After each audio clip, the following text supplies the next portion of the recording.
Welcome to High Growth Matters, an open comp podcast for influential players in the pre-IPO ecosystem. This show shares insider knowledge about building a badass business, and the expert conversation you're about to hear will cover everything you need to know about hiring and retention, fundraising, leadership, diversity, and more.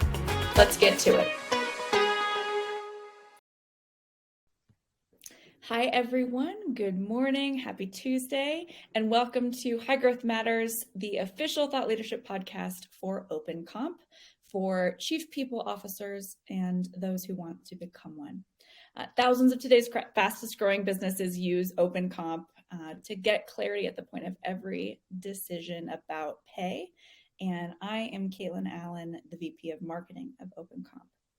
Today, we are going to dive into the topic of going global while raising multiple rounds. So Hypergrowth has a reputation for being complicated, to say the least, and there are not many executives who can say that they've lived the ride through multiple stages of funding during global expansion. And so today we are going to talk with Krystal Shields, who has done it not once, but twice. And she began her career in finance at Common Sense Media and Credit.com before transitioning to people operations and talent management at companies like Lendup and Mesosphere, which is now D2IQ, and Harness, where she's currently senior director. So with that long lead in, I will say welcome, Krystal. Thank you for being here. Thank you so much for having me, Caitlin. Very excited. We are too, or I am too. I am not a rowie. So let's dive in, Krystal. We like to ask the same question to kick it off, just to kind of get to know you personally. And the first question is, if you could tell us about something that most of your coworkers don't know about you. Well, I would definitely say it's that I did transition from accounting to HR. It seems to be sort of the thing that really surprises people, although it is really common for people to transition from finance and accounting into HR. And funny enough, maybe about a decade ago, around the time that I was at Common Sense Media, someone asked me, would you ever move into HR? And I said, absolutely not. Not interested. That's not my area. I'm an accountant. That's all I want to do. So, I never thought that I would, have made the transition, but it's actually been really positive for me. That's really neat. What I think it probably shows underneath the cover is the ability to be resilient and curious and grow. So I'm excited to be exposed to that. Well, you joined Harness when the company, I believe, had about 120 employees, right after it had raised its Series A. And I'm curious if you can walk us through what has changed since then in terms of company size and the number of countries you've expanded into. Absolutely. Well, the biggest, obstacle or challenge we had obviously was COVID. No one anticipated that happening. And so, we were on a really sort of very aggressive growth schedule. And like everyone else, that came to a halt, a screeching halt, until everyone sort of understood where we were, how we were going to work, how we were going to interact. And it just makes it that much more complicated when you're global because, for HR people, we typically like to be like right in front of folks, talking to our people, interacting with them, reading their body language. And all of that is a little bit more challenging when you're remote. And then add to that this like huge global expansion. So I think we were in about 4 countries when I started, which is very modest. It was, maybe about a third of where we were at Mesosphere. So I was very comfortable there. And now we're looking, to be almost 20 countries where we have employees, and that's a huge difference. And from, a business perspective, I think a lot of startups are going global early. So you really have to be able to figure out ways to pivot, support the company, and be really flexible. I can imagine. How many employees do you have now? Just over 800 globally. Okay. So like 7x growth on the employee size. And then you said 4 to 20, so 5x growth on the countries. That's roughly, yeah. We're getting there.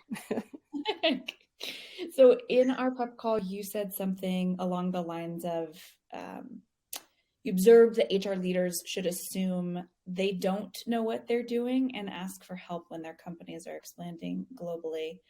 And I thought it was a really interesting comment. So I think our audience would too. Why is that? Absolutely. I think it's really important as your company is expanding globally to not assume that what is happening, what the laws are, what the rules are, the culture, that is the same as your home country. And for many of us, that's the United States. And it's just very different. And I think it's important to have a certain amount of humility and respect for the different ways that countries operate, and to just, hey, I don't know what I don't know. Ask questions. That's always really the key. So, don't make too many assumptions, do research, and tap into experts when you can. And we're going to dive into some of those nuances globally, which will be really fun. When you say that HR leaders should ask for help, Krystal, is that just a general principle? Is there anyone in particular they should ask for help? I imagine it relates to the countries in which they're going into. What guidance would you give there? Well, it will really depend on what resources are available to you. I think in most companies have access to legal counsel, but that's a very expensive resource. Mm-hmm. However, if you are tapping into legal counsel, you will get all of the information that you need, probably more information than you need, but you can use that information over and over again. So every time you run into that situation, you don't necessarily need to go to an attorney. There are local partners. We work with a company called Vistra. And so they help support our payroll and HR needs in different parts of the world. And so we can tap into them as well, much less expensive most of the time than an attorney. And then, in some cases, we have a co-employment situation where we work with a company where we don't have an entity in that country. And so we hire people through another employer through PEO. And that actually really works because we're not on the hook for everything. They do have HR resources. And so that partnership really helps us navigate new situations in new countries. Okay, so it's a lot of local vendors who Yes. specialize in the location. Makes sense. Um, what would you say were common missteps that you either made or might have avoided in the last 3 years at Harness, as it relates to things like banks or employee leave or, all of those things? Mistakes. That's an interesting question. I think the learnings are that really, some things apply to multiple countries. So, for example, many other countries outside of the United States have statutory leave requirements. So that's very easy to look that up and Google it, right? Well, I'm trying to think of what else. Payroll is very different. Fortunately, I don't run payroll. I think the partnerships that you have within your organization are also incredibly important. Mm-hmm. So working with your accounting team, working with your finance team, and working with your legal team and asking questions.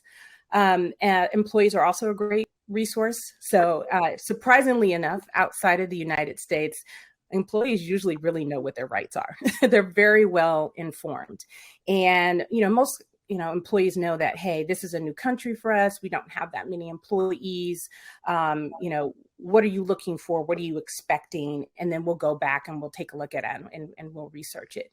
But if anything, what I've learned is, trying to gather as much information as possible, making sure that the employees are getting the right information and that they're taken care of. And then also that I'm protecting the business, right? We don't want to fall afoul of a local law when we simply could have asked the question and gotten Sure. this.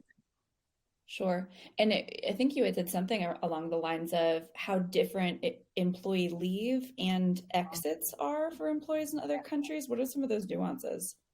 Sure. So, a lot of other countries have a required notice period. So we don't have that in the United States. Typically, it's about 30 days. Sometimes it can be longer. Sometimes it's based on tenure. You can usually have someone work during that time, or you can give them, pay the time out, right? Instead of having them work if you just don't need them. There's no projects that they're working on. Parental leave is another big one. There's a lot of statutory parental leave in other countries where we don't have that here in the United States, and it can be very generous. And so helping the managers as well as the employees navigate that is really, really important. What about things related to banks and opening bank accounts? Easier said That's than not, done. yeah, that's not really my area. Our accounting team primarily does that, but I know particularly during COVID, where a lot of government offices and government services were either shut down or they, reduced their working time. That became incredibly difficult for us. It delayed, setting up certain entities in certain countries, by months and months, even close to a year due to that delay. And then there's a lot of information that they're also requiring, information about your shareholders, information about your local directors. So there's a lot of legality that comes with doing that. You can't just wake up one day and decide you want to get set up in a new country. Yeah, that makes sense. I think you had said something about how important it is to be aware of international tribunals too, which Yes. is a big part of it. Absolutely. Yeah. A topic that is clearly top of mind for many employers and is one that's I'm passionate about in particular is pay transparency. And we've got many new laws on the books and coming about to be in effect in New York City on November 1st and California and Washington on January 1st, and then I'm sure a host of others that will be on their heels. How does pay transparency vary around the globe? Well, we're really not required to provide that information outside of the United States, and that's really in select countries. It's really going to be very interesting for us because we are based in California, and California tends to be one of those states that has the strictest rules, which in a way is great because we typically will apply that across all of the United States. And so, trying to figure out what is the right thing to do, being able to not only manage pay transparency from an external candidate perspective, but also from an employee perspective. And it's one of those conversations that managers just are not comfortable having. So I think one of the key things that we need to do is making sure that our managers understand our compensation philosophy, our compensation practices, and how that relates to their specific employees. We don't right now anticipate having to have that level of transparency outside of the United States, but I see that following closely behind. Whether or not we are required to do so by law, naturally an employee that is located in Germany may say, hey, why don't I, you're telling the United States employees, what the pay range is, why aren't you sharing that here? And so I don't think that companies should default to just what the law is, but sort of really what the right thing to do is, and really, I think, make that shift into having more open conversations about compensation. Right. What I will say, though, is that culturally, some of our employees are more proactive about having conversations about their own compensation.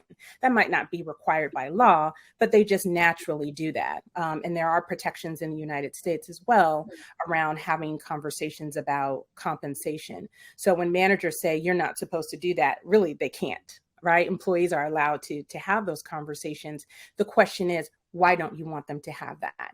Right? Why do you not want them discussing compensation? It's because your compensation practices are, not solidified. Do you not feel comfortable with them? Are they unfair? And so you don't want to share that information, or do you just not know how to have that conversation with employees and feel comfortable doing it?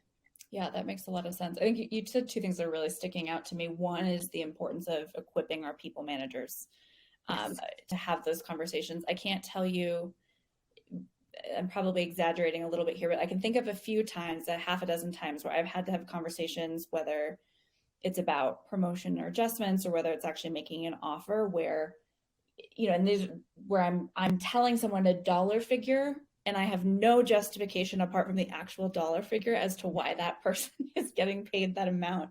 And, in some situations where it's not with the top performer, maybe it's not as big of a deal, but in others, it really is something that matters so much. So as a people manager, I completely get that. And now, of course, I've lost my second thing. Oh, it's effectively, I think what you just said was we've reached a tipping point in the pay transparency trend, shall we say. And so I think it behooves us all to not wait to react to legislation requiring us to do things, but instead to be proactive about just getting ahead towards where the puck is skating. I think that is important, especially when you're global, because there will be a sense of unfairness for people where that, who live in locations where that's not required. And I think if you've put in the time and energy and effort to build a good compensation system, it may not be a comfortable conversation, right? Culturally, it just really sort of depends, but it should be a conversation that managers are able to have.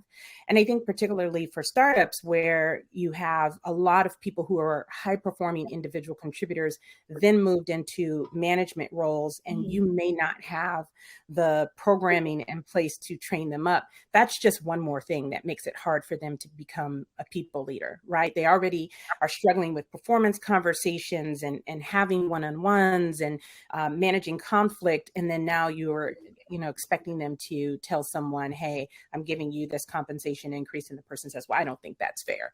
And they don't know what to say. Right. And it's always easier to give the employees what they want versus really being able to have an informed and fair and open conversation about why they're compensated the way they are. Yeah.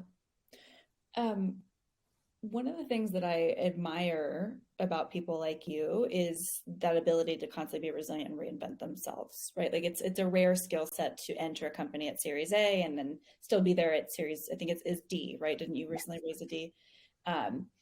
And so I'm curious about two things related to that, actually. One, like, what have your guiding principles been as you've grown? Like asking questions is clearly one of them. But what are the other things that have kind of been guiding principles for you? And then second, as you look around you and help your people leaders think about their talent strategy, and I'm sure some of it that eventually involves replacing folks and realizing like, hey, this is no longer a good fit for you. What do you do there? So it's two questions. Okay. I think for me, because, this is my fourth tech company and my third startup company, I was able to take those learnings and hit the ground running. So, starting at Harness in 2019 was a very familiar place for me. I also partnered really closely with our other G&A functions. We were all hired at about the same time. And so that partnership was incredibly key in, implementing our HRIS system and our payroll system and disciplinary systems and the first performance reviews and all of those things.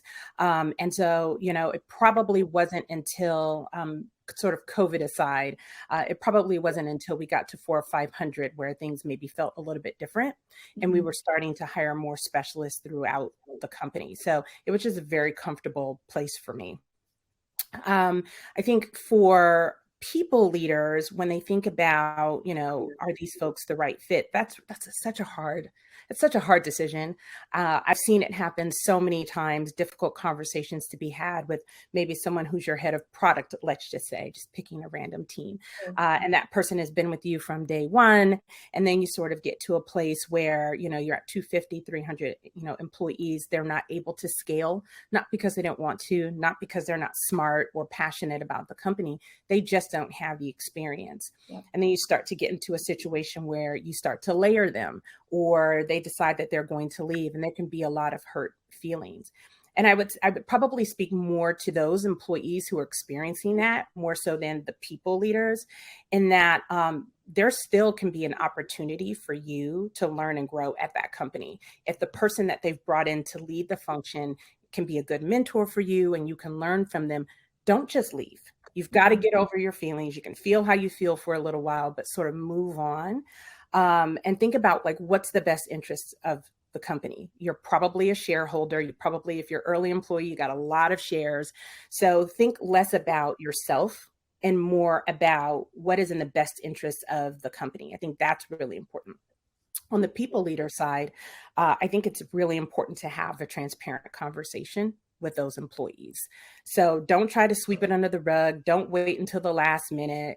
Really start having those performance conversations. You're doing really, really great. We appreciate your contributions, but there's a place that we're going, right, as a company where we need a certain amount of experience and expertise, and you don't have that. And we want to train you up. We want to give you that experience, but that might take 2, 3, 4 years or longer, right? So we really need to bring someone in. But you also have an opportunity to work under that leader. Hopefully it's a positive working relationship and you can gain that experience so that the next time you find yourself as a head of product, let's say, you'll be able to be in that role for a much longer period of time. Sure, that makes sense. I'm thinking gosh, what was his name? Daniel something. He wrote Thinking Fast and Slow, and he said that good learning happens when three things are in play: when you have passion, when you have bite-sized learning, and when you have repetition. And I think there's no better way than learning with passion and bite-sized learning repetition than when you've got an expert in the role that you want to be to grow into yourself. So Absolutely. well said. Second to last question for you, Krystal, and it's somewhat of a personal one, but what would you say your proudest moment has been at Harness so far? I think the thing I'm most proud of is the team that I have. I absolutely adore my team, and I know a lot of leaders say that, but I do. I think they're wonderful, they're smart, they're passionate about our team. I can rely on them. And that's one of the things that really keeps me going, because HR it's just hard work. It's fulfilling in so many ways, but it can be really, really challenging, dealing with people, dealing with emotions, dealing with a lot of change and uncertainty. And I could not ask for a better team, hands down. They're wonderful. And that includes our extended people and places team. I don't want to forget about our recruiters, our workplace team, our total rewards team. I think we're just really in lockstep with each other. And that just makes things so much easier. We spend so much time working. It's always nice if we actually like the people we work with.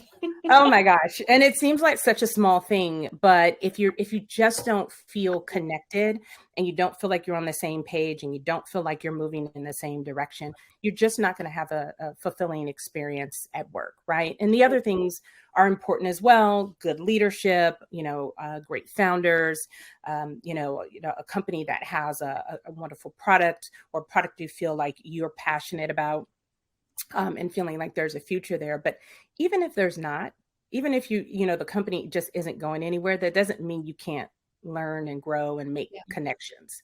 Yeah. So Awesome. I lied. I said second to last question, but this is actually my second to last good. question. So I had the pleasure of meeting Matt Toller, who I think Yes, you report to or work with at Harness. I work with them. Yes.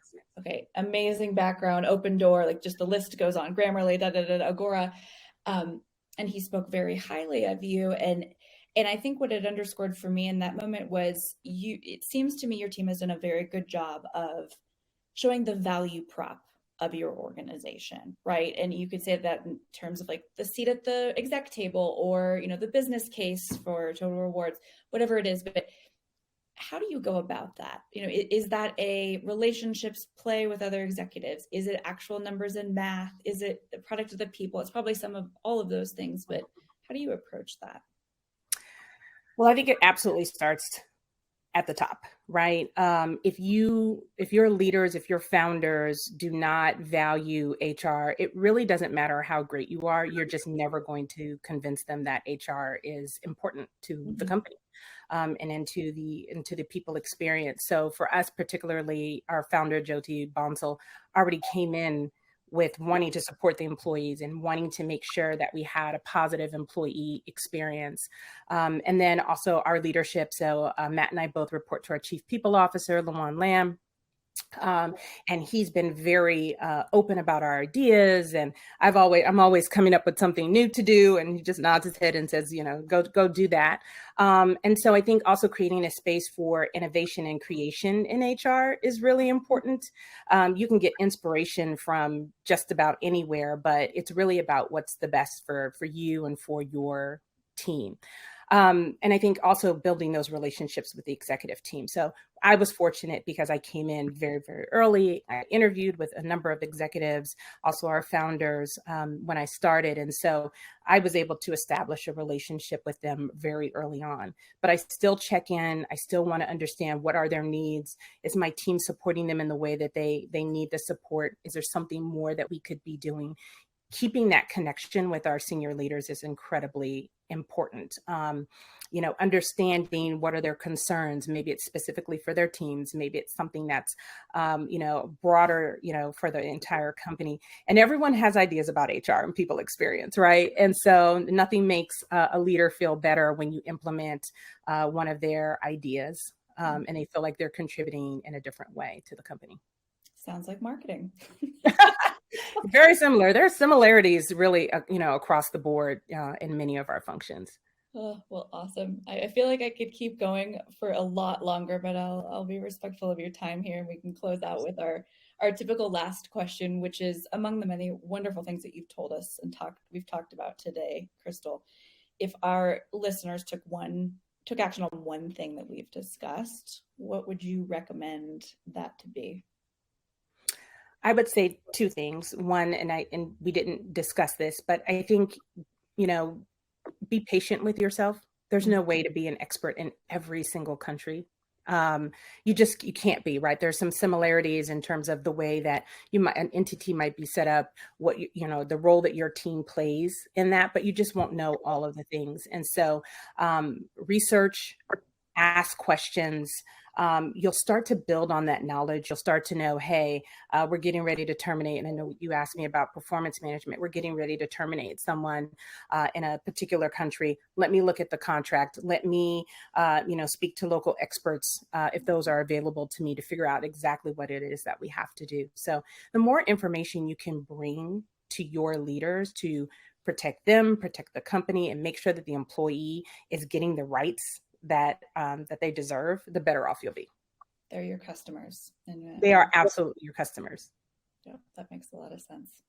Well, Krystal, thank you so much. This has been really enjoyable. Thank you, Caitlin. Appreciate it. Thank you for having me. Yeah, a pleasure. Win top talent while strengthening runway with OpenComp. Thousands of the world's fastest growing companies use our compensation intelligence platform because it offers the most competitive benchmarks and insights available. To learn more, visit app.opencomp.com/signup.